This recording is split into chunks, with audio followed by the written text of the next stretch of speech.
नमस्ते to all, सभी को नमस्ते। मेरी आवाज आ रही है? हाँ जी, आ रही है, आपकी आवाज आ रही है। आ रही है। नमस्ते जी। आज दिक्कत नहीं हो रही है, मुझे आपकी आवाज आ रही है। तो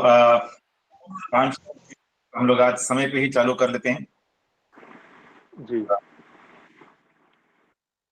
चालू करते हैं। मैं फटाफट जो है एक बार ये निकालता हूँ।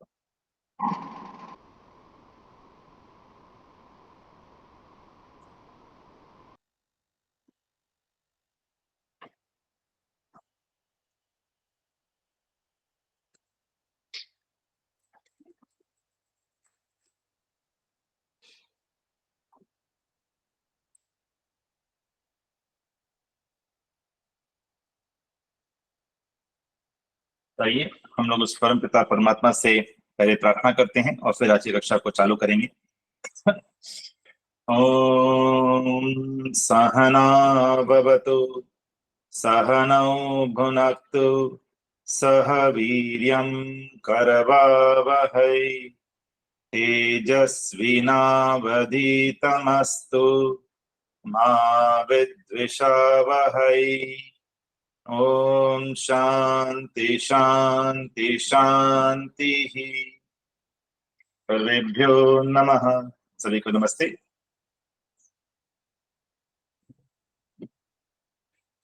तो हम लोग जो है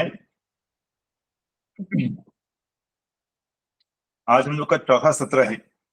तो पहले 3 सत्रों में हम लोग ने वैदिक धर्म के पहले स्वरूप को समझा, ये समझा कि वेद ही क्यों, तो उस पर हमने थोड़ी चर्चा की और देखा कि 3 तरह के प्रमाण भी होते हैं, प्रत्यक्ष, अनुमान और शब्द। और उसको हम लोग ने जो ये 3 तरह के प्रमाण हैं, हम देखा कि जो है वेद जो है उसको शब्द प्रमाण के रूप में माना जा सकता है। फिर हम लोग ने धर्म को भी समझने का प्रयास किया कि धर्म और रिलीजन, मजहब, उसमें क्या फर्क होता है। और ये देखा कि कैसे रिलीजन तो सारे 2000-2500 साल पुराने हैं, लेकिन धर्म जो है वो सनातन होता है। सनातन क्यों होता है कि धर्म अग्नि का भी धर्म है, वायु का भी धर्म है, जल का भी धर्म है, मनुष्य का भी धर्म है। तो वैदिक धर्म को समझने के लिए हम लोग ने देखा कि 3 चीजों को समझना और 3 उसको उसमें बांटा जा सकता है। एक तो पंचमहायज्ञ, यम और नियम। तो इसमें 5 5 और 5 5 यम है, 5 नियम है और 5 महायज्ञ है। तो ये 15 चीजों को समझना आवश्यक है। लेकिन उस पर जाने से पूर्व मैंने आपके सामने इस बात को रखी कि हम लोग को उससे पहले जो है ईश्वर के बारे में जानना सबसे मुख्य है। फिर अपने आप के बारे में जानना, आप और मैं कौन है, ये शरीर है, आत्मा है, बुद्धि, मन, विवेक, मतलब कई इसके एस्पेक्ट्स हैं जिसको समझना आवश्यक है। और एक जो सृष्टि हम लोग को दिखती है, हम लोग के सामने पेड़ पौधे, बिल्डिंगे, ये पूरा जो ढांचा हम लोग को दिखता है, इसको भी हम लोग समझने का प्रयास करें। अभी जो हम लोग की चर्चा चल रही है वो पहले हम लोग ने ईश्वर को समझने का प्रयास कर रहे हैं। और कल मैंने आपके सामने ईश्वर के पहला प्रश्न जो आपके सामने रखा वो यह था कि ईश्वर विद्यमान है या नहीं, ईश्वर है या नहीं। तो शब्द प्रमाण से तो हम लोग सब जानते हैं, मानते हैं कि भाई ईश्वर है, एक सुप्रीम फोर्स है। लेकिन मैंने अनुमान प्रमाण से हम लोग ने थोड़ा उसको समझने का प्रयास किया कि किस प्रकार से हम लोग ईश्वर है ऐसे, मतलब उसको हम लोग किस प्रकार से समझ सकते हैं। उसमें हमने ये डिस्कशन किया कि ईश्वर जो है वे हम लोग ने 3-in-1 प्रिंसिपल या 3-in-1 सिद्धांत को देखा कि हर चीज इस दुनिया में किसी के द्वारा बनाई जाती है, किसी के लिए बनाई जाती है और किसी वस्तु से बनाई जाती है। तो जब छोटी से छोटी चीज पे भी सिद्धांत लागू होता है तो जो इतना बड़ा ब्रह्मांड है, इतनी बड़ी सृष्टि है, उस पर भी ये लागू होगा। और हमने देखा कि कैसे सूरज जो है वो धरती से 10 लाख गुना बड़ा है, 15 करोड़ किलोमीटर दूर है। तो कितनी बड़ी सृष्टि है। एक बार के लिए सृष्टि को जैसे कुछ लोग बोलते हैं बिग बैंग थ्योरी है वगैरह।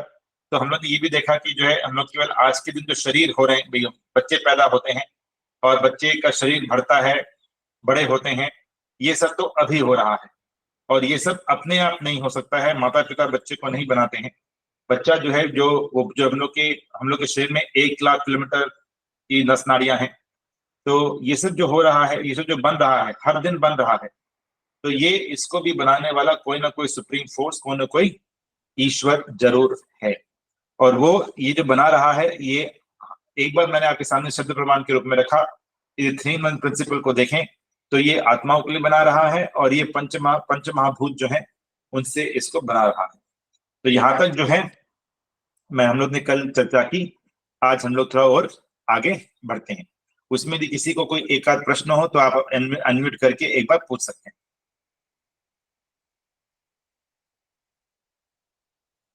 कोई प्रश्न? आचार्य जी, कल पंच महाभूत यम और नियम के बारे में भी चर्चा हुई थी ना?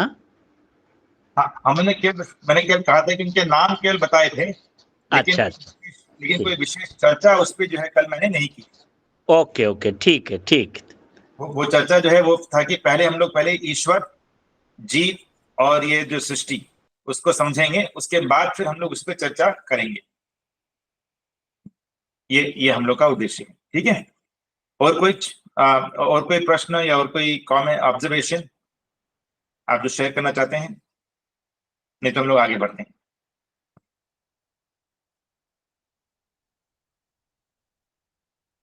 तो आगे जो है हम लोग ईश्वर को थोड़ा और गहराई से समझते हैं, और एक दो प्रश्न मैं आपके सामने और रखूंगा कि क्या ईश्वर केवल कुछ स्थानों पर विद्यमान है या फिर हर जगह विद्यमान है। तो इसका सीधा सीधा तो आप लोग ख्याल में ज्यादातर लोग, क्या लगता है आपको, हर जगह है विद्यमान? ऐसा ही करीब करीब सभी बोलते हैं कि ईश्वर हर जगह विद्यमान है। पर जो मेरा आपसे प्रश्न, यहाँ पे मुख्य प्रश्न है, वो यह है कि ईश्वर हर जगह विद्यमान है, ये आप कौन से प्रमाण से बोल रहे हैं? कौन सा प्रमाण का प्रयोग कर रहे हैं जब आप कहते हैं कि ईश्वर हर जगह विद्यमान है? कौन सा प्रमाण का प्रयोग कर रहे हैं? जहां तक मैं समझता हूं कि आप शब्द प्रमाण का प्रयोग कर रहे हैं जब ये कहते हैं कि ईश्वर हर जगह विद्यमान है। ठीक बोल रहा हूं? मतलब आप इसको मानते हैं?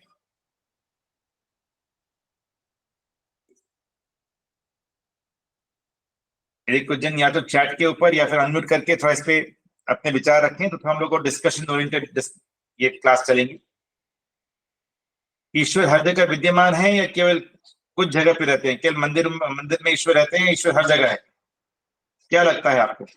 ईश्वर हर जगह विद्यमान है, उनका प्रमाण प्रत्यक्ष प्रमाण से दिखते हैं हर जगह, पेड़ों में, पत्तों में, बगीचों में, सूर्य में, चांद में, हवा में, सब जगह दिखते हैं।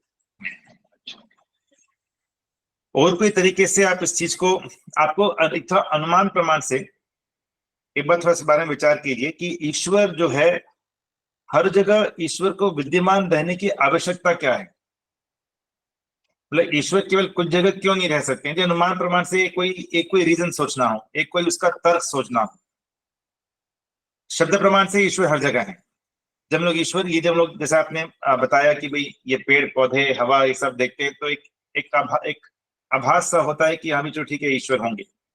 लेकिन ये भी पॉसिबल है कि ईश्वर ने बना दिया लेकिन ईश्वर हर जगह विद्यमान नहीं है, ईश्वर केवल वहां पे रहते हैं, अपना मंदिर में रहते हैं या एक जगह पर है।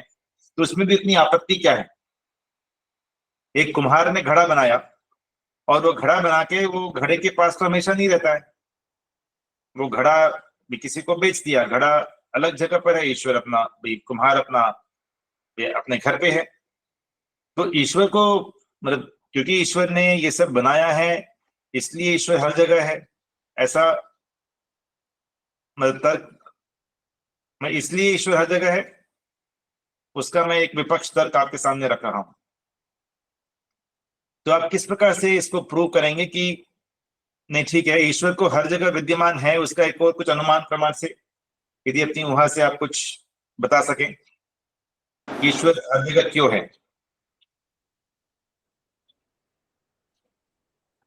हाँ प्रभा जी। ईश्वर ने सबको बनाया है लेकिन कुम्हार ने सिर्फ घड़ा बनाया है, ईश्वर ने कुम्हार को भी बनाया है। ईश्वर सब जगह विद्यमान है, उसकी हर चीज में पता चलता है, हमें आभास होता है कि ईश्वर है। ये बात आपकी सही है, कुम्हार ने केवल घड़ा बनाया है, ईश्वर ने हर चीज बनाई है। तो जो है ठीक है, जब हर प्राणी को बनाया है ईश्वर ने, तो इसका मतलब हर जगह है। हर प्राणी को, जड़ चेतन सब चीज को बनाया है ईश्वर ने। ये एक आचार्य जी, मैं कुछ बोलूं? हाँ जी, जी जी जी। सबसे बात है क्या आचार्य जी कि सबसे, जैसे अभी मैडम ने कहा कि कुम्हार तो केवल घड़ा बनाता है, और जो सबसे बड़ा कुम्भकार है वो कुम्हार को भी बनाया है, घड़े को भी बनाया है। तो मेरा भी यही कहना है कि एक सूर्य अगर हम लेते हैं तो सूर्य का प्रकाश पृथ्वी में समस्त चर अचर सभी को मिल रहा है, सभी को मिल रहा है। अब यह सोचना है कि जिस नियंता ने उस सूर्य को बनाया है उसकी प्रकाश कितनी रही होगी। इस तरह से थोड़ा सा अनुमान प्रमाण हो सकता है, क्योंकि प्रकाश, मैं समझता हूँ प्रकाश ही ज्ञान है, प्रकाश ही आत्मा है, प्रकाश ही ऊर्जा है और प्रकाश ही ब्रह्म है। मेरे हिसाब से मैं उसको समझता हूँ। समझ लो, ठीक है, जी। आपका जो दृष्टिकोण है वैसे सही है। जी मैं आपके सामने एक और, मतलब इसके अलावा एक और अनुमान प्रमाण आपके सामने पेश करना चाहूंगा जरूर जरूर। कि ईश्वर जो है, जी हम लोग ये मानते हैं कि ईश्वर न्याय देते हैं, ईश्वर सबके साथ न्याय करते हैं, ऐसा हम लोग मानते हैं, है ना, कि ईश्वर जो है अपना वो न्यायकारी हैं, वो सबको न्याय देते हैं। और यदि ईश्वर को यदि न्याय सबको यदि देना है, यदि जो न्याय देता है तो उसको आपके बारे में मालूम होना चाहिए। आज जो जज होता है हम लोग के कोर्ट में, तो वो क्या करता है, वो कचहरी में बैठते हैं और फिर वो किससे बात करते हैं, वो जो मुस्लिम है जिसपे आरोप लगा है उससे बात करते हैं। वो उन्होंने खुद तो देखा नहीं है कि जो आरोपी है उसने भाई सपोज कोई चोरी की है, तो वो खुद तो जाके उन्होंने देखा नहीं अपनी आंखों से, उनको तो डायरेक्टली तो मालूम नहीं है, लेकिन वो जो है सबूत देखते हैं और वो वकीलों से बात करते हैं, गवाहों से बात करते हैं, आरोपी से बात करते हैं, ठीक है, उनसे बात करके वो अपना न्याय सुनाते हैं कि ठीक है फलाने व्यक्ति ने ये गलत काम किया है और उसके लिए उनकी यह सजा होगी। ऐसा होता है ना। अब ईश्वर जो है वो भी न्याय देते हैं। अब यदि ईश्वर न्याय देते हैं तो ईश्वर के पास तो कोई, मतलब ईश्वर तो किसी वकील से कोई कनेक्शन नहीं होता है, ईश्वर किसी गवाह से कनेक्शन नहीं होता है, लेकिन ईश्वर तब भी सबको न्याय देते हैं।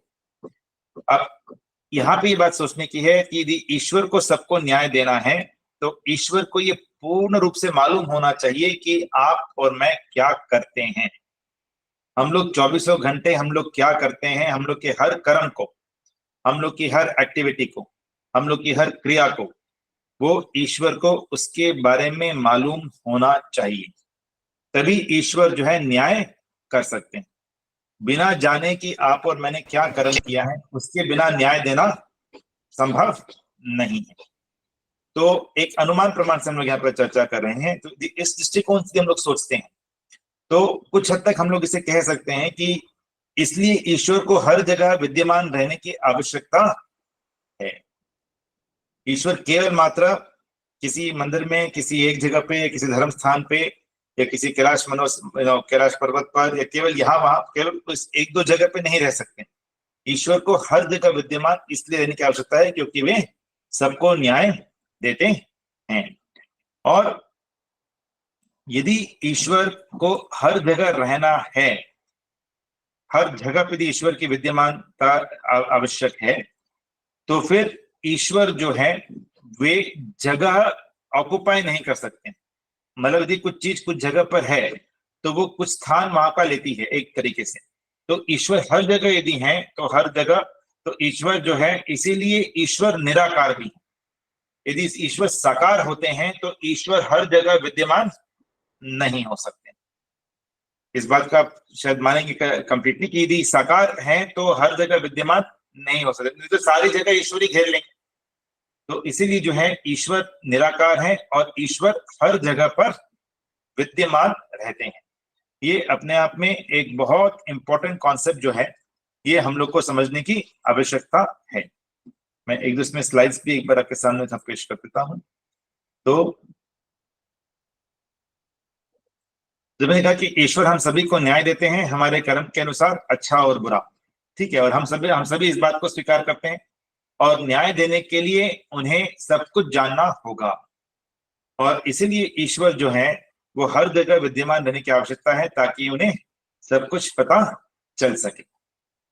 तो जिस प्रकार से हम देखते हैं कि हवा जो है वो भी हर जगह विद्यमान है, ठीक है, और तो उसी प्रकार से ईश्वर भी हर जगह विद्यमान है। और यदि ईश्वर हर जगह विद्यमान है तो उनका कोई रंग या रूप नहीं हो सकता है। जैसा मैं कह रहा था कि जैसे हम लोग वो साकार नहीं हो सकते हैं, उनका कोई रंग या रूप ईश्वर का नहीं हो सकता है। लेकिन जैसा मैंने कहा कि एक और जो प्रश्न उठता है कि यदि रंग रूप के बिना जो है हम लोगों को कई बार विश्वास पूर्ण रूप से नहीं होता है। बच्चे तो कई बार ही बोलते हैं कि जो है ये देखा है नहीं तो कैसे विश्वास करें, ठीक है। लेकिन जैसा हम लोग आप और मैं सब जानते हैं कि दुनिया में कई चीजें हैं जिन्हें हम स्वीकार तो करते हैं लेकिन उनका कोई रंग या रूप नहीं होता है। ऐसे बहुत सी चीजें हैं जिन्हें हम लोग स्वीकार करते हैं लेकिन उनका रंग या रूप नहीं होता है। एक दो उदाहरण देंगे आप? कुछ चीज का पूर्ण रूप से स्वीकार करते हैं लेकिन रंग या रूप नहीं होता है। आपको कोई डाउट नहीं? वायु वायु क्या बोला आपने? वायु का कोई रंग रूप नहीं है। वायु सुख वायु। दुख वायु, हाँ, वायु का कोई सुख कोई रंग रूप नहीं है। सुख दुख इच्छा सुख दुख इच्छा ये मतलब ये भी एक तरीके से ठीक है, लेकिन ये थोड़ा अलग तरह का हो गया। वायु का कोई रंग नहीं है और लेकिन और वायु हर जगह मुख से निकले हुए शब्द आत्मा, ठीक है। लेकिन एक दो और थोड़े कॉमन एग्जांपल दीजिए, जैसे वायु की तरह एक दो और कॉमन एग्जांपल। दार्शनिक एग्जांपल। क्या बोला आपने? विद्युत। हाँ, एकदम बढ़िया। विद्युत जो है वो एक तरीके से हम लोग विद्युत को देख नहीं सकते हैं। आप एक पंखा चलाते हैं तो पंखा जो चलता है वो मतलब वो विद्युत है, उससे वो मालूम चलता है, लेकिन विद्युत को आप देख नहीं सकते हैं। विद्युत मतलब बिजली, उसको देख नहीं सकते हैं लेकिन वो विद्यमान है। आप ऐसे सोचना कि बत्ती आई है या नहीं आई है, तो लोग एक पंखा चलाते हैं या बत्ती जलाते हैं तो बिजली आ गई। पृथ्वी का गुरुत्वाकर्षण, हाँ, पृथ्वी का वो जो ग्रेविटी है वो भी हम लोग देख नहीं सकते हैं। तो दुनिया में कई ऐसी चीजें हैं जो कि हम लोग देख नहीं सकते हैं लेकिन हम लोग पूर्ण रूप से स्वीकार करते हैं कि वो है। एक और कोई एग्जांपल देंगे ऐसा एवरीडे लाइफ, अपने दैनिक जिंदगी में? दार्शनिक एग्जांपल नहीं, जैसे बिजली हुआ, वायु हुआ। एक और बहुत सिंपल सा एग्जांपल है जो कि जिसमें कि वो चीज है लेकिन हम लोग देख नहीं सकते हैं। हर दिन हम लोग इलेक्ट्रॉन न्यूट्रॉन प्रोटॉन। ज्ञान, आचार्य ज्ञान ज्ञान ज्ञान दार्शनिक एग्जांपल नहीं लेते हैं। अच्छा, नॉर्मल हर दिन की एक वस्तु है, अभी भी आप उसका शायद प्रयोग कर रहे हैं। आप कितने लोग फोन से जुड़े हैं ना? आवाज, नहीं, फोन से आप लोग हैं? ध्वनि मोबाइल सिग्नल, मोबाइल सिग्नल, एकदम सही बताया आपने। ध्वनि तरंगे। हाँ, जो मोबाइल की सिग्नल्स जो हैं वो आप अपने फोन पे देखते हैं कि चार बार हैं क्या? 4 बार है, मतलब आपको तसल्ली होती है मोबाइल फोन सिग्नल है, स्ट्रॉन्ग सिग्नल है, बढ़िया सिग्नल है, लेकिन आप सिग्नल को नहीं देख सकते। ध्वनि तरंगे। हाँ, ध्वनि तरंगे हैं। आपकी एक्सरे रेडिएशन होता है, ठीक है। तो ये सब जो चीजें हैं ये हम लोग हैं लेकिन इनको देख नहीं सकते। तो इसलिए यदि कोई ये बोलता है कि जी मैं ईश्वर को इसलिए नहीं मानता हूँ कि ईश्वर को देख नहीं सकते अपनी आंखों से, तो फिर उनसे ये प्रश्न भी हम लोग कर सकते हैं कि फिर आप बिजली मानते हो या नहीं, सेलफोन के सिग्नल्स को मानते हो या नहीं, वायु को मानते हो या नहीं, ठीक है। तो एक तरीके से हम लोग इस प्रकार से समझ सकते हैं कि ईश्वर जो है वे हर जगह विद्यमान है और जो है लेकिन हम लोग उनको देख नहीं सकते हैं अपनी आंखों से। तो अगला प्रश्न यही होता है कि क्या हम ईश्वर को देख सकते हैं? तो उसका उत्तर यही रहेगा कि वो हवा की तरह है। हम ईश्वर की उपस्थिति को बारीकी से उसकी रचना के बारे में सोचकर महसूस कर सकते हैं। जैसा कि आप लोग ने बताया, कई लोगों ने भी वायु देख के ईश्वर की रचना को देख के उनको महसूस कर सकते हैं। लेकिन हम लोग जिस प्रकार से हम लोग किसी आग से या किसी उससे वस्तु को देखते हैं, वैसा ईश्वर को हम लोग नहीं दे सकते। हाँ, ये जरूर है कि जब हम ध्यान करते हैं ईश्वर से, जब हम लोग जब प्रार्थना करते हैं फिर से बहुत मन से, तो फिर से हम लोग उनकी उपस्थिति को महसूस कर सकते हैं। और जब बहुत गहन ध्यान करते हैं और समाधि की जो अवस्था है, जब हम लोग उस अवस्था में हम लोग उनकी उपस्थिति को बहुत करीब से महसूस कर सकते हैं। उसको हम लोग करीब करीब प्रत्यक्ष ज्ञान बोलते हैं, जो समाधि की जो अवस्था होती है। जैसे कि हमें मालूम है कि जो योग का जो पथ है उसको हम लोग अष्टांग योग कहते हैं ना, तो उसमें 8 अंग हैं। तो उसमें यम नियम तो पहले 2 अंग हैं, जिसकी कि हम लोग चर्चा में आपके सामने रख रहा था वैदिक धर्म को समझने के लिए। तो यम, नियम, आसन, प्राणायाम, प्रत्याहार, धारणा, ध्यान और समाधि। तो समाधि की जो अंतिम जो अवस्था होती है, 8वीं अवस्था जो अष्टांग योग की होती है, उसमें हम लोग को ईश्वर का एक तरीके से प्रत्यक्ष ज्ञान, मतलब जैसा मैंने पहले देखा था कि प्रत्यक्ष ज्ञान मतलब केवल मात्र आंख का ज्ञान नहीं होता है। जो आप अपनी ज्ञान इंद्रियां हैं उससे जब ज्ञान करते हो, मन से जब ज्ञान कर पाते हो, एक चीज ध्यान में रखिए कि जो 5 ज्ञान इंद्रियां भी जो है ना, वो अंत में तो आपके मन से जुड़ी होती है। तो आप जब उससे आप ध्यान करके आप उस परम पिता परमात्मा की उपस्थिति को बहुत करीब से महसूस कर पाते हो, वो समाधि की अवस्था होती है। पर ईश्वर को हम लोग जैसे अपनी आंखों से हम लोग बाकी अन्य चीजों को देखते हैं, वो हम लोग उस प्रकार से ईश्वर नहीं दिखते हैं। ठीक है, ये अपने आप में एक बहुत आवश्यक, मतलब एक इंपॉर्टेंट कॉन्सेप्ट है। तो पहले हम लोग ने ये एक पहला प्रश्न क्या किया था हम लोग ने कि ईश्वर है या नहीं। फिर दूसरा प्रश्न मैंने आपके सामने ये रखा कि ईश्वर जो है वो एक जगह विद्यमान है या हर जगह विद्यमान है। और उसके साथ में एक और जो प्रश्न ये था कि वो दिखते हैं या नहीं दिखते हैं। ठीक है, तो ये हम लोग ने 3 प्रश्न अभी तक हम लोग ने एक तरीके से आपके सामने रखे और उनको हम लोग ने समझने का प्रयास किया। अब जो है आगे बढ़ते हुए एक और प्रश्न जो आपके सामने रखता हूं वो क्या है कि ईश्वर एक है या कई ईश्वर हैं? क्या लगता है आपको? ईश्वर एक है, उनके कई नाम हैं, उनके गुण के हिसाब से। ईश्वर एक है, नाम अनेक है। तो ये बताइए कि जो है ये ऐसा क्यों लगता है कि हिंदू आज जो है जो म्यूट कर ले अपने आप को। देखिए, शाब्दिक ज्ञान से तो फिर से ठीक है, हम लोग कहते हैं कि ईश्वर एक है, लेकिन आज अलग अलग रिलीजन्स हैं। ठीक है, जीसस हैं, अल्लाह, अपना अलग अलग रिलीजन्स हैं। और हिंदुइज्म के अंदर भी अलग अलग, कोई शिव भगवान को मानते हैं, कोई विष्णु भगवान को मानते हैं, कोई किसी और को मानते हैं। तो फिर क्या लोग सही में ऐसा समझते हैं कि ईश्वर एक है या ईश्वर अनेक है? यही है ना, कई विष्णु जी की पूजा करते हैं, कई शिव जी की पूजा करते हैं, कई बोलते हैं कि मेरे देवी देवता तो ये हैं। तो आपको क्या लगता है? ईश्वर एक है, नाम अनेक हैं। उनके गुण के हिसाब से उनको अनेक नाम दिए गए हैं। उनके गुण, कर्म, स्वभाव के नाम से नाम दिए गए हैं। ठीक है, तो ऐसा आपका जवाब सही है। ठीक है, इसको थोड़ा सा और हम लोग समझने का प्रयास करते हैं। तो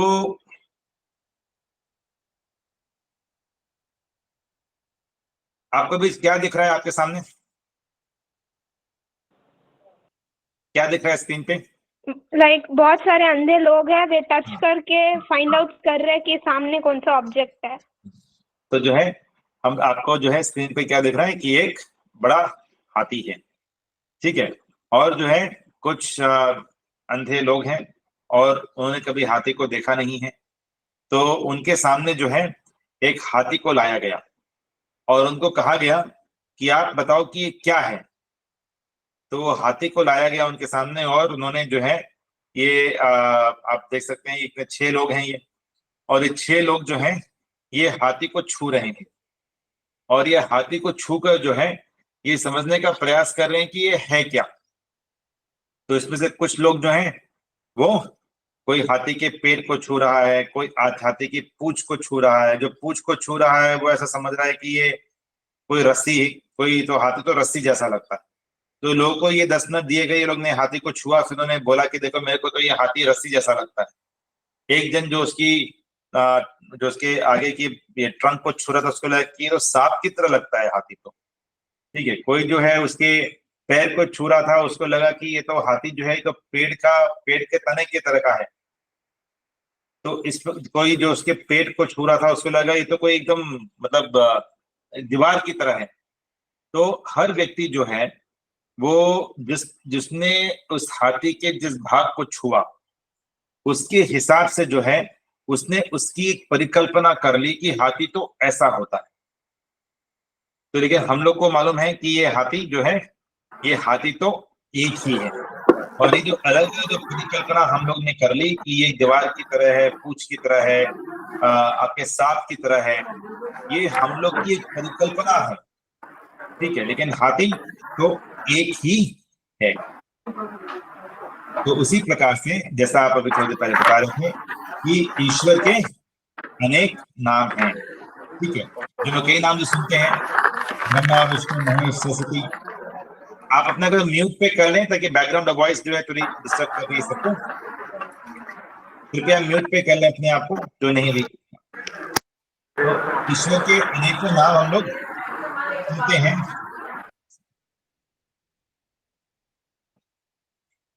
तो ईश्वर के अनेक नाम हम लोग सुनते हैं, ब्रह्मा विष्णु महेश सरस्वती लक्ष्मी पार्वती इत्यादि। फिर ये सब क्या है? जैसा आपने कहा कि ये सब ईश्वर के एक नाम है, इसको थोड़ा सा और गहराई में समझने का प्रयास करते हैं। तो आपके सामने जो है एक श्री से एक नाम मैंने ले लिया, ये सोहन लाल जी। तो वो उनका एक तरह से नाम है जो कि मतलब, और वो एक व्यक्ति हैं लेकिन उनके गुण अनेक हो सकते हैं। वो एक आत्मविश्वासी व्यक्ति हैं, निष्पक्ष व्यक्ति हैं, ईमानदार हैं, ऊर्जावान हैं, प्रेरणादायक हैं। लेकिन ये उनकी अलग अलग क्वालिटीज हैं, उनकी अलग अलग विशेषताएं हैं। तो ये अलग अलग विशेषण हैं उनके, लेकिन व्यक्ति तो वो केवल एक ही है, ठीक है। तो जो प्रत्येक नाम जो है वो जैसे ऐसे स्वामी दयानंद सरस्वती ने सत्यार्थ प्रकाश में 108 नाम लिखे हैं। लेकिन जो भी तो ईश्वर के नाम होते हैं, वो हर नाम जो है वो उनके गुणों को दर्शाता है। तो यदि आप इसे टेबल पे देखें तो जैसे ब्रह्मा है, ब्रह्मा का मतलब क्या होता है? जिसने पूरे ब्रह्मांड को बनाया है। इंद्र, वो भी ईश्वर का नाम है जो पूर्ण रूप से शक्तिशाली है।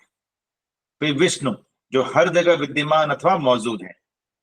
वरुण, जो अति उत्तम है, जिसमें किसी भी तरह की कोई कमी ना हो। आप में और मेरे में, हम लोग में सब में कमियां होती हैं, लेकिन ईश्वर में किसी तरह की कोई भी कमी नहीं होती है। फिर लक्ष्मी, मतलब जो इस ब्रह्मांड में सभी प्रमुख पहलुओं को बनाते हैं, इसलिए धन के स्रोत हैं, ठीक है। हम लोग कहते हैं कि दिवाली पे हम लोग लक्ष्मी पूजा करते हैं, तो हम लोग लक्ष्मी पूजा करते हैं, इसका ये नहीं कि लक्ष्मी एक अलग ईश्वर है, लेकिन लक्ष्मी वही एक ईश्वर है जिसकी अलग अलग नाम है, जो इस ब्रह्मांड में सभी प्रमुख पहलुओं को बनाते हैं, इसलिए धन के स्रोत हैं। गणपति या गणेश, जो सभी जीवित और निर्जीव चीजों को नियंत्रण करते हैं। सरस्वती, जिन्हें इस ब्रह्मांड की हर चीज का ज्ञान है। वापस हम लोग सरस्वती पूजा करते हैं, तो उसमें हम लोग एक तरह से मतलब वो बोलते हैं कि सरस्वती मतलब ज्ञान, ठीक है। तो वो भी एक तरह से ईश्वर का ही गुण है। अब आते हैं ओम के ऊपर। ओम का मतलब क्या है? जो हम सभी की रक्षा करते हैं। और ओम जो है वो ईश्वर का सबसे प्रमुख नाम है, ठीक है, सबसे मुख्य नाम है। अब ऐसा क्यों, आपको ऐसा क्यों लगता है कि ओम सबसे प्रमुख नाम है? इंद्र भी तो प्रमुख नाम हो सकता है, विष्णु भी तो प्रमुख नाम हो सकता है, ओम ही प्रमुख नाम क्यों है? उसमें आप कुछ अपने विचार रखना चाहें तो कृपया अनम्यूट करके अपने विचार रखें कि ओम को ही प्रमुख नाम क्यों बोला गया। एक अनुमान प्रमाण से, तो हर चीज के लिए हम लोग कोशिश करते हैं कि एक तो शब्द प्रमाण और अनुमान प्रमाण से हम लोग उसको देखें, समझने का प्रयास करें। उससे हम लोग का ज्ञान जो है वो थोड़ा और पक्का हो जाएगा, और जो विश्वास है वो भी थोड़ा और पक्का हो जाता है। तो आपको क्यों लगता है कि ओम ही सबसे प्रमुख नाम है? ये वेदों से निकला है इसलिए। हाँ, पर वेदों से तो बाकी शब्द भी निकले हैं, इंद्र, विष्णु, वरुण, लक्ष्मी, गणपति, ये भी वेदों में है। लेकिन इनका वर्णन हर वर्ण मंत्र से पहले हम ओम का उच्चारण करते हैं जैसे। हाँ, क्योंकि ईश्वर का प्रमुख नाम है, लेकिन क्यों ईश्वर का प्रमुख नाम ओम बताया? आप यदि केवल सर्व रक्षक है ये ओम का मतलब।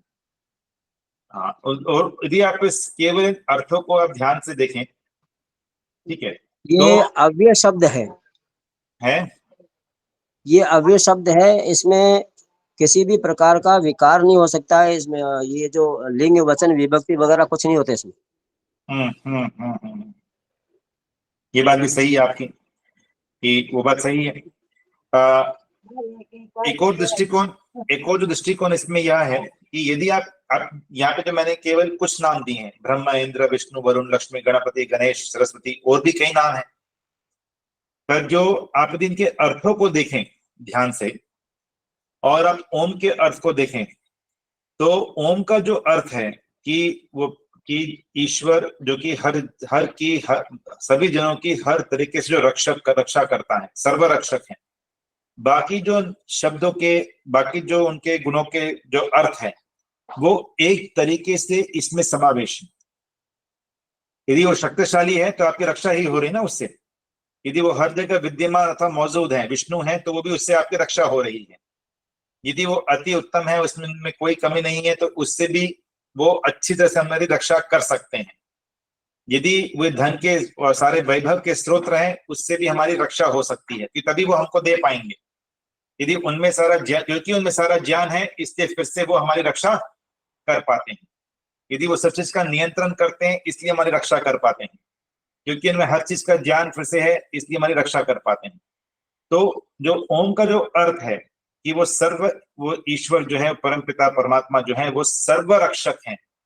तो उसमें जो बाकी सारे गुण हैं, ब्रह्मा, इंद्र, विष्णु, वरुण, लक्ष्मी, सरस्वती, और बाकी भी जो अन्य नाम हैं, वो उनका जो अर्थ है, वो ओम के अर्थ में उनका समावेश हो जाता है। क्योंकि ओम का अर्थ होता है कि वे सर्वरक्षक हैं। तो परम पिता परमात्मा सभी के लिए सभी की रक्षा करते हैं।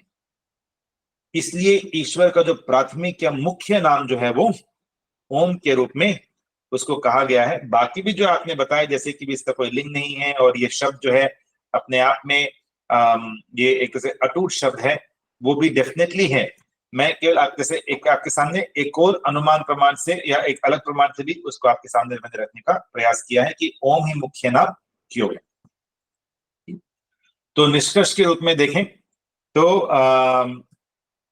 ईश्वर एक है, और उनके अनेकों नाम हैं। प्रत्येक नाम ईश्वर के किसी एक गुण का वर्णन करता है, और अनेकों ईश्वर नहीं। तो यहां तक जो है हम लोग ने, तो पहला हम लोग ने समझा कि ईश्वर है या ईश्वर नहीं, विद्यमान है या नहीं, उसके बारे में हमने समझा। फिर ईश्वर जो है हर जगह विद्यमान है या केवल एक जगह रहते हैं, ईश्वर साकार है या निराकार है, और फिर जो ईश्वर एक है या अनेक है। हम लोग ने ये सब प्रश्न आपके सामने रखे। अब ईश्वर को थोड़ा और गहराई से समझने के लिए हम लोग ईश्वर के बारे में दो प्रमुख चीज पे चिंतन करेंगे। क्योंकि जैसे मैंने पहले ही उसमें रखा था कि ईश्वर को लेकर बहुत भ्रांतियां हैं, ठीक है, कि जैसे ईश्वर है नहीं है, कैसा है, बहुत भ्रांतियां हैं। तो और थोड़ा गहराई में जाने से पहले हम लोग ईश्वर के बारे में दो प्रमुख विषयों पर चिंतन करेंगे। वो दो प्रमुख विषय क्या है, क्योंकि उससे हम लोग फिर कुछ और गहराई से कुछ चीजों को समझेंगे। लेकिन उससे पहले ये दो एस्पेक्ट्स को समझते हैं, दो सिद्धांत को समझते हैं। सबसे पहला पार्ट ये है कि ईश्वर जो है वो कभी दुखी नहीं होते। इस बात को आप मानते हैं? आपको और मेरे को दुख है या नहीं? हम लोग को दुख है, जीवन में कुछ ना कुछ दुख है या नहीं है? हाँ शिवराम जी, आपने हाथ उठाया, बताइए।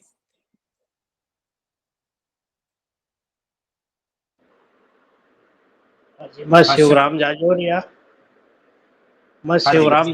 बम्बई से बोल रहा हूँ।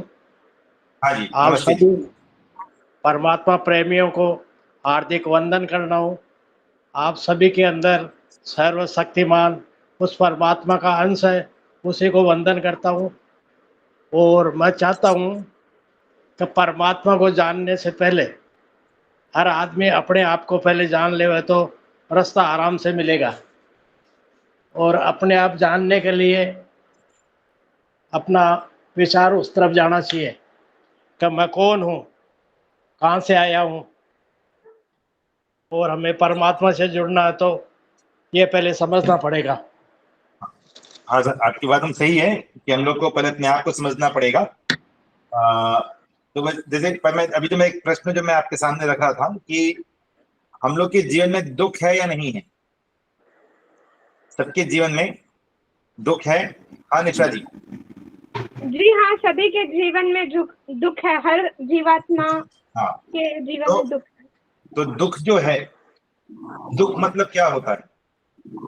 दुख अर्थात अगर हमें कोई डिस्टरबेंस हो, 3 प्रकार के, एक जो हमें नेचुरल कैलामिटीज द्वारा हो सकते हैं। उसमें उतना डिटेल मत जाइए, मैं समझ गया, ठीक है, और फिर आगे कक्षा में रखेंगे। पर हम लोग को जो दुख जो है वो हम लोग का जब दुख अलग अलग तरीकों का होता है, और दुख जो है वो हर के जीवन में दुख विद्यमान है।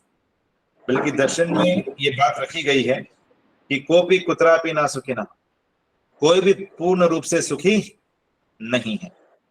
कि दुख मतलब दुख किसी शारीरिक दुख हो सकता है, हम लोग मेंटल स्ट्रेस जो होता है, चिंता जो होती है, ठीक है, कोई किसी से परेशान होता है, किसी को होता है कि जॉब नहीं लगी, किसी को होता है पढ़ाई में एग्जाम आ रहे हैं, होमवर्क नहीं हुआ है, जॉब है या नहीं है, प्रमोशन हुआ या नहीं हुआ, एक्सीडेंट हो गया, डेथ हो गई, ठीक है, या कोई बीमारी लग गई, पीठ दर्द हो गया, ये सब जो है दुख के अंतर्गत आता है।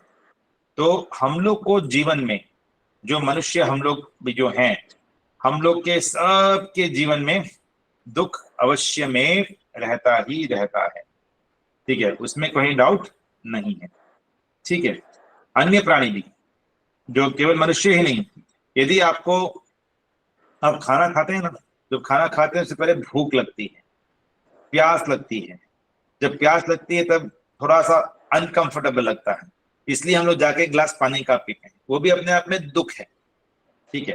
क्योंकि दुख जो है उसे कहते हैं जब आपका मन किसी भी कारण से यदि जरा सा भी अशांत होता है, जरा सी परेशानी होती है, तो वो दुख के अंतर्गत आ जाता है, ठीक है। तो इसलिए कोई शारीरिक चोट है, रोग, बीमारी, चिंता, अपमान, ठीक है, इत्यादि, वो सब दुख के अंतर्गत आता है। जैसा निशा जी बताने का प्रयास करते हैं कि दुख फिर से अलग अलग तरीके से दुख का भी वर्गीकरण जो है हम लोग के शास्त्र में किया गया है, लेकिन वो हम लोग अलग स्तर पे देखेंगे, वो अभी इस कक्षा में हम लोग उसको नहीं देखेंगे, ठीक है। तो ये केवल कुछ चित्र है, ठीक है। तो किसी को पेट दर्द है, चिंता है, स्ट्रेस है, ठीक है। यहाँ पे देख सकते हैं कि जो अभी जो मैंने पिक्चर आपके सामने लास्ट में रखी ये वाली, तो इसमें जो है मुर्गियों को उल्टा टांग के उनको मारा जाता है ना, नॉन वेजिटेरियन फूड के लिए एक्सेट्रा, वो भी उनके लिए बहुत बड़ा दुख है, उनको भी बहुत कष्ट होता है, दुख है वो भी, ठीक है। किसी को दांत का दर्द है, दुख है, कोई हॉस्पिटल में वेंटिलेटर पे है तो वही बहुत बड़ा दुख है, ठीक है। यदि एक बंदर है तो वहां भी, यहाँ पे आप देख सकते हैं कि एक छोटा सा बंदर का बच्चा है और उसकी माँ मर गई है, तो उस बच्चे को भी बहुत दुख है, ठीक है। न फिर से कोई एक डेथ है तो दुख है। यदि एक हाथी जो है वो, हाथी को सर्कस में बांध देते हैं, ठीक है, बांध के रखते हैं ना, तो वो भी अपने आप में एक दुख है। यदि एक फुटबॉल की टीम है वो एक वर्ल्ड कप में हार जाती है तो उनको भी बहुत बड़ा दुख होता है, ठीक है। सुअर है उसको मार देते हैं खाने के लिए, पोर्क बिकता है, वो भी अपने आप में दुख है। रोड में जो है कि लड़ाई हो गई कुछ लोगों के बीच, होता है ना, रोड रेज होता है, किसी की कार टकरा गई, कुछ हो गया, फिर लड़ाई हो जाती है, टेंशन हो जाता है, वो भी अपने आप में दुख है, ठीक है। तो दुख जो है वो अलग अलग तरीकों से जो है हम सभी को होता है, लेकिन जो परमपिता परमात्मा है वे दुखी नहीं होते हैं। तो मैं जो आपके सामने जो पॉइंट रख रहा था, मैं अभी आपके सामने दो एस्पेक्ट रखना चाह रहा था। एक तो पहलू ये है कि ईश्वर कभी दुखी नहीं होते, ईश्वर को दुख नहीं होता, ईश्वर को क्लेश नहीं होता है। योग दर्शन का एक सूत्र है, क्लेश कर्म विपाक आश्रय अपरामृष्ट पुरुष विशेष ईश्वर। ठीक है, तो इसमें सबसे पहला है कि क्लेश, ईश्वर को क्लेश मतलब दुख, ईश्वर को दुख नहीं होता है। एक बार मैं आपको इसमें एक छोटी सी कहानी भी आपके सामने रखता हूं कि कैसे मनुष्य को तो दुख हर टाइम होता ही रहता है। तो एक बार की एक आपने शायद ये कहानी सुनी भी होगी, लेकिन फिर भी एक अब रिफ्रेश करने के लिए अपनी मेमोरी को, तो एक बार जो है एक महिला थी, एक माता थी, और माता का एक इकलौता बेटा था इस दुनिया में, बस उसका एक वही एक था। तो इस माता के जो पति हैं उनका स्वर्गवास हो गया था, उनके जो बच्चा है उनके दादा दादी नाना नानी का भी स्वर्गवास हो गया था। तो इस पूरी दुनिया में जो है इस माँ के लिए केवल मात्र एक बेटा ही था और गरीबी भी बहुत थी। तो ये माँ जो है इस बेटे के साथ किसी प्रकार से अपना जीवन यापन कर रही थी। और एक दिन कोई बेटे को जो है एक बड़ी बीमारी हुई और ये बेटे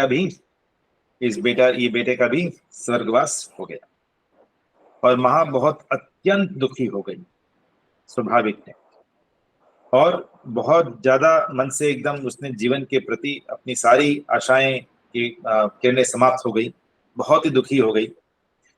और इस दुख से भरा अपना मन लेकर वो एक साधु के पास पहुंची और उसने साधु के सामने कहा कि ये साधु, ये मेरे साथ क्या हुआ, मेरा केवल मात्र इकलौता आसरा था और उसको ही मैंने खो दिया। आप मुझे किसी प्रकार से मुझे अपना बेटा वापस चाहिए। और बहुत ज्यादा साधु के सामने फूट फूट कर रोने लगे। साधु को समझ में नहीं आया कि क्या करें।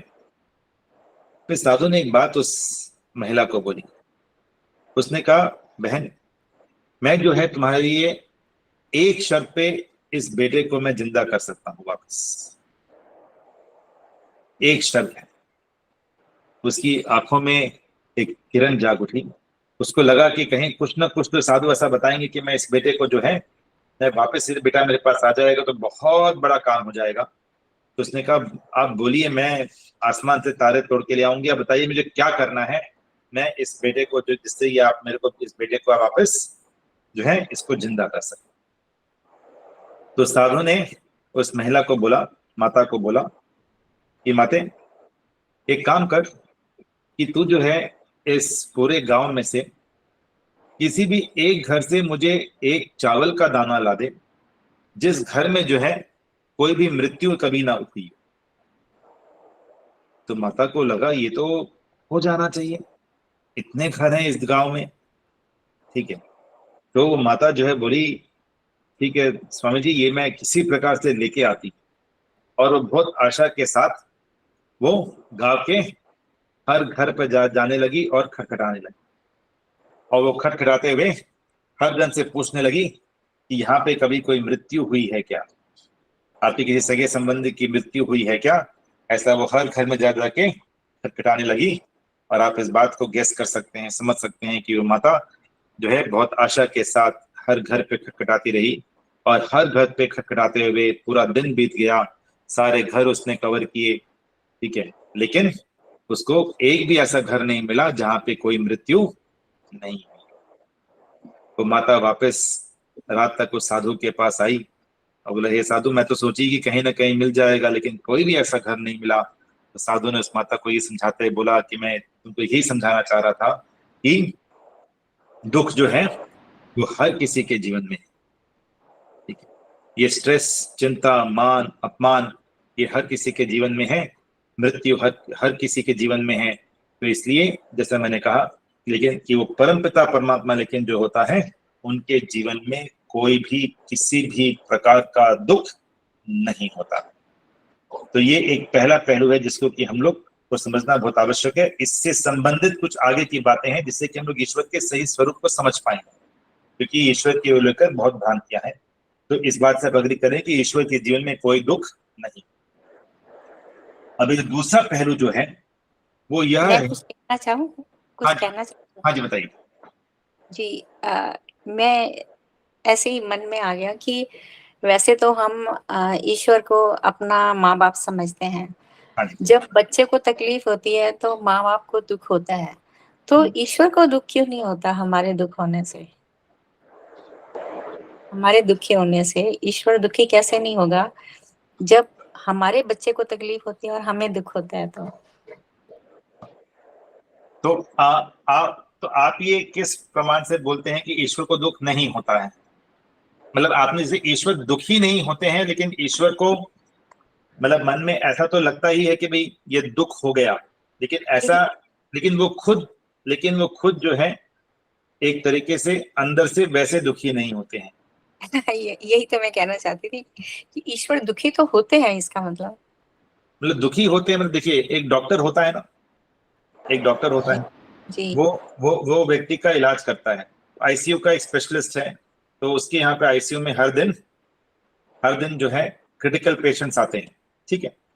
और पॉसिबल है कि हर दिन या हर दूसरे दिन, हर तीसरे दिन उसमें से एक पेशेंट की मृत्यु हो जाती है, लेकिन तब भी जो है वो फैमिली के साथ अपनी संवेदना जरूर प्रकट करता है।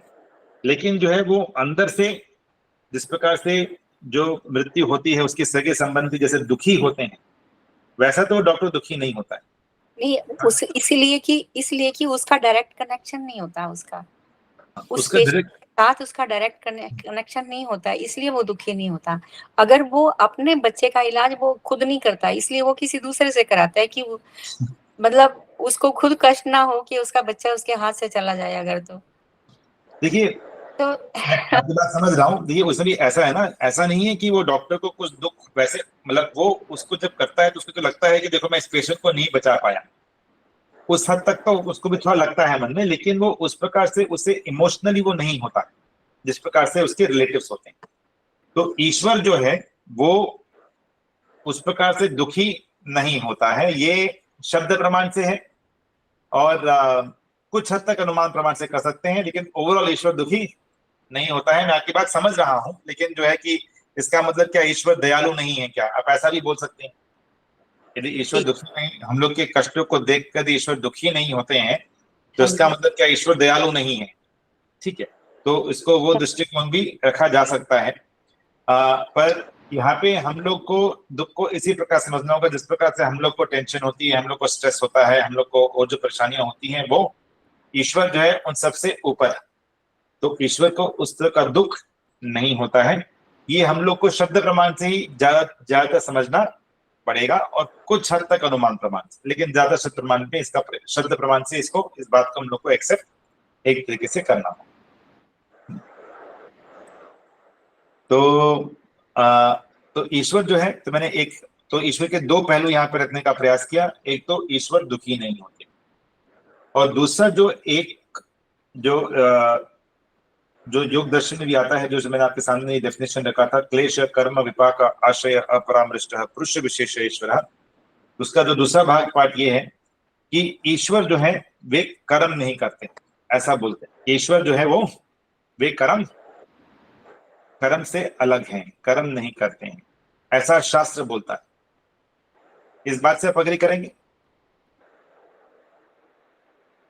क्या लगता है आप? कर्म करते हैं ईश्वर या नहीं करते हैं ईश्वर? नहीं करते। नहीं करते। करते हैं, नहीं करते हैं? नहीं, ईश्वर कर्म तो नहीं करते, ईश्वर तो सबके कर्मों का हिसाब करते हैं। हिसाब करते हैं, लेकिन फिर जो है ये पूरी दुनिया जो बनाई है, और जैसा मैंने कहा कि जो हम लोग का शरीर है वो इतना 1 लाख किलोमीटर लंबी नसें हैं, ठीक है, तो फिर ये ईश्वर एक मिनट, हेलो। जब वह रचनाकार ही है तो वह तो सृष्टि रचने का कर्म कर ही रहे हैं, और सृष्टि के हर एक जीव जो कर्म कर रहा है वह भी तो उसी के द्वारा किया हुआ, हमारा कुछ है ही नहीं ना। तो हम समझेंगे कि आचार्य जी ईश्वर सभी कर्म करते हैं। हाँ, अब मतलब हर कर्म जो हम कर रहे हैं वह ईश्वर ही कर रहा है, ऐसा हम समझते हैं। तो इस पे हम थोड़ी चर्चा करेंगे कि हम जो जो कर्म करते हैं वो हर चीज ईश्वर करवा रहा है या नहीं, उस पे चर्चा हम लोग और आगे की सत्र में रखेंगे। पर आप ये बोल रहे हैं कि हाँ ईश्वर रचना करते हैं, तो ईश्वर जो रचना करते हैं चलाते हैं, ईश्वर जो है वो सब कर्म ही तो है, ये बात आपकी सही है। लेकिन शास्त्र ये कहता है कि ईश्वर कर्म नहीं करते हैं, लेकिन उसको हम लोग समझने का प्रयास करेंगे। यादव जी, आपने अपना हाथ हैंड रेस किया है, आपके क्या अपने विचार जी? SPS यादव जी।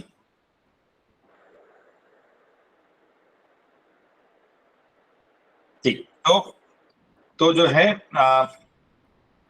ये ईश्वर जो है वो शास्त्र कहता है कि ईश्वर कर्म नहीं करते हैं, लेकिन इस बात को आपने जो पुष्टि रखी कि ये सब रचना करते हैं, ईश्वर चलाते हैं, न्याय देते हैं, वो भी तो कर्म है अपने आप। तो हम लोग को वापस एक बार शास्त्र से समझना पड़ेगा कि जब शास्त्र कहता है कि ईश्वर कर्म नहीं करते हैं तो उसका क्या मतलब होता है, किस दृष्टिकोण से शास्त्र इस बात को रखने का प्रयास कर रहे हैं, उसको हम लोग अभी एक बार समझते हैं। तो कर्म जो है वो दो प्रकार के होते हैं मुख्यतः, या उसको दो उसमें बांटा जा सकता है। एक तरह का जो कर्म है उसको हम लोग कहेंगे क्या, सकाम कर्म। सकाम कर्म क्या होते हैं कि जिसमें कि फल की इच्छा होती है, इच्छा होती है कि इसमें मैं ये जो कर रहा हूं इससे मुझे कुछ मिलेगा वापस। तो उदाहरण के लिए यदि आप खाना खाते हैं तो भी सकाम कर्म है, क्योंकि उससे आपकी भूख शांत होगी, एक आपको उससे सुख भी मिलेगा। यदि अच्छा भोजन है, स्वादिष्ट भोजन है, गुलाब जामुन है, तो उससे आपको मालूम है कि गुलाब जामुन खाने से मेरी भूख भी कम होगी और मेरे को सुख भी मिलेगा। जब गुलाब जामुन जीभ पे रखूंगा तो उसका स्वाद आएगा, रस आएगा। हम लोग सोते हैं, वो भी अपने आप में एक सकाम कर्म है। बॉडी रिलैक्स होगी, स्ट्रेस जाएगा, अच्छा लगेगा, टायर्डनेस जाएगी, ठीक है। तो सोना भी अपने आप में एक सकाम कर्म है। आप खेलते हैं, वो भी सकाम कर्म है। नौकरी के लिए जाते हैं या बिजनेस करते हैं, वो भी सकाम कर्म है। उसमें वेतन मिलता है, वेतन मिलने से आपकी जो है जिंदगी जो है थोड़ी आरामदायक होती है, ठीक है। आप एक गृहिणी हैं तो उसको भी सकाम कर्म है।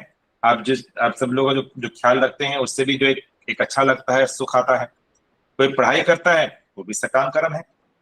ये पढ़ाई करने से व्यक्ति को लगता है कि मैं जीवन में आगे बढ़ पाऊंगा, मुझे आगे अच्छी अपॉर्चुनिटीज मिल पाएंगी, तो वो भी सकाम कर्म है। तो कर्म जो है यदि हम लोग सोचें तो हम लोग के 99% से अधिक हम लोग के जो कर्म हैं उसमें हम लोग की फल की इच्छा बनी रहती है। तो कर्म जो है दो तरह के शास्त्रों ने बताए, एक तो सकाम कर्म है और दूसरा शास्त्र ने कहा कि निष्काम कर्म होता है, जिसमें कि फल की किसी प्रकार की कोई भी इच्छा नहीं होती। तो आपपूर्व में क्या सकाम कर्म हम लोग के ज्यादातर तो कर्म सकाम होते हैं।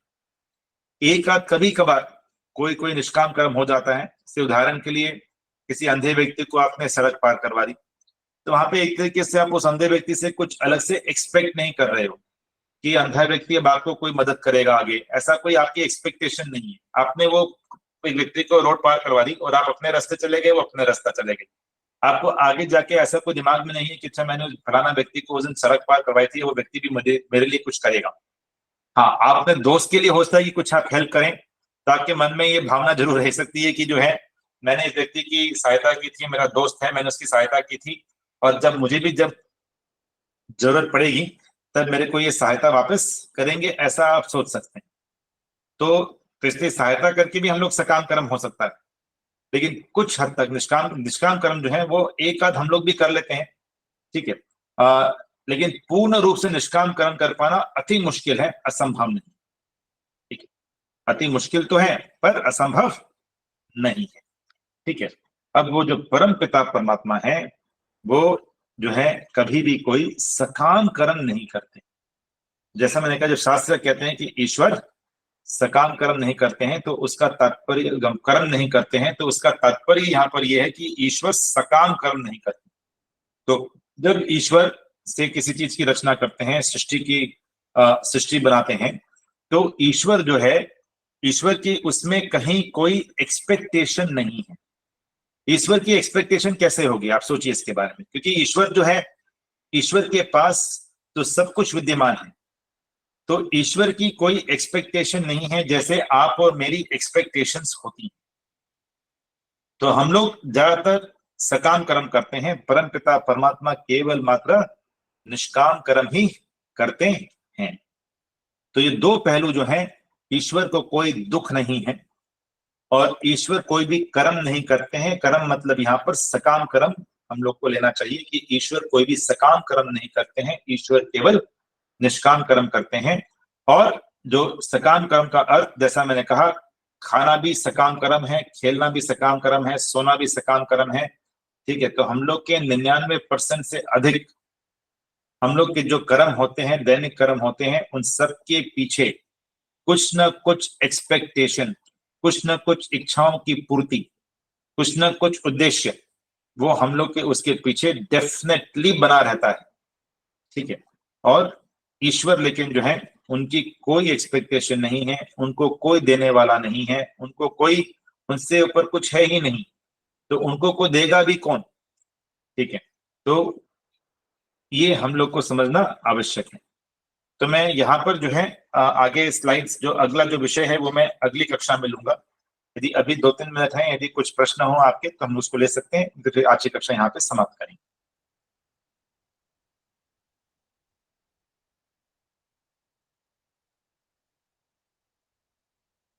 कोई प्रश्न जो हम लोग ने आज ये डिस्कस किया या पहले भी कक्षा में कुछ डिस्कस किया ईश्वर के बारे में,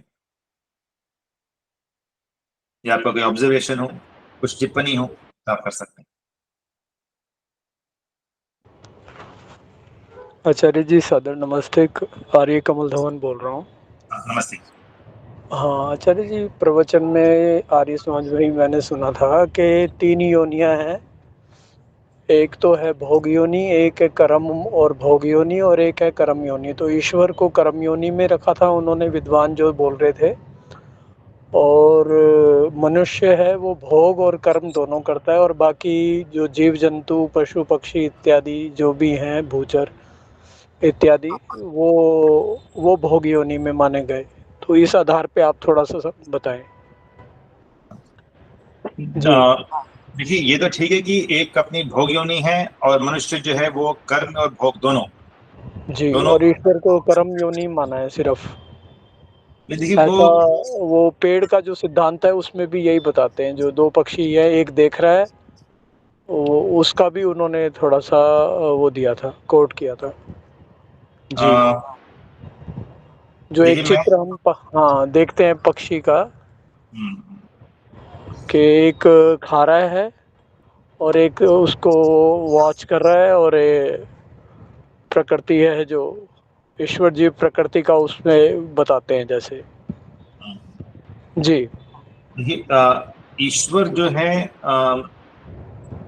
वो ईश्वर कर्म योनि में है, वो थोड़ा सा उस पर थोड़ा और चिंतन मुझे करना होगा जी। मैं उस बात पे मैं बहुत ज्यादा आचार्य मुझे ऐसा लगता है कि ईश्वर जो निराकार है, जहाँ से हर लोग आकार पा रहे हैं, हर चीज जहाँ से आकार ले रहा है वही निराकार है, मैं यही समझता हूँ।